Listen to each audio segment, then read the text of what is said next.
гэртээ ирэхэд бас л сайхан орчин намайг хүлээж авна. Тийм учраас ер нь голдоо би бол гадуур дотор яваад байдаг. Ер нь гэрлүүг бол маш их яарч гэртээ ирдэг те. Тийм гэртээ ямар энэ хүн ажлаар бас яг тийм байдаг гинэ. Гэртээ ийм одоо юу гэдгийг цэвэр цэмцгэр за дээрэс нь бас ийм чин шударгаар шүү дээ. Одоо чинь имийг имийг цэгцтэй те.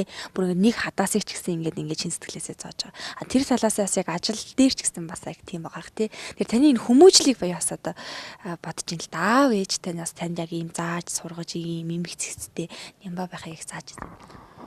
Ер нь би Ууранга аймгийн Харан сумын харьяат айлын ууган банд байгаа. Би дорон 6 эрэгтэй дүүтэй дээрээ нэг эгчтэй. Миний ээж чинь 7 банд гаргасан мундаг ээж ижи.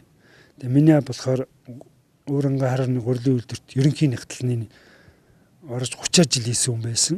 Аав маань өнгөрсөн. Одоо би ээжтэйгээ хамт байдаг. Тэр нь айлын том банд гэдэг утгаараа ер нь багасаа л дүүнэрээ өсгөж хүмүүжүүлэх, гэр орны ажил хийх, гадна дотнох ажил хийх бүхий л ажлыг өөрөө нугалдаг байсан. Дээр нь миний аав ээж намайг өдий зэрэгтэй ингэж дээд сургууль би төгсөөгүй ч гэсэн би ийм их мундаг хүмүүжлийг ээж аваараас олж авсандаа ээж аваартай туйл их барилж явдаг. Яг тий. Одоо ээжтэй тэгээд энэ юуг хараад одоо тогтчлтыг хараад бас өөр их сайхан л идэх гахтай тийм амар тайван дээл их гоё байдаг. Өөт миний ээж одоо надтай хамт байдгийн тэгээд сэтгэл амар сайхан надтай хоёул сайхан өвтэй сайхан байд юм уу. Ээжтэйгээ өдий нас хүртэл ингээм хамт амьдраа явж байгаа бас туйл их барилж ээжтэй маш их хайртай байдаг. Тэгэл ороо ирэхэд багын л миний халуун цаг өмнө тавьдаг хэвээрэл миний ээж өнөөдөр ч гэсэн миний цай хоолыг хийгээл бэлдээл ингээд бас туйл их барилж явдаг.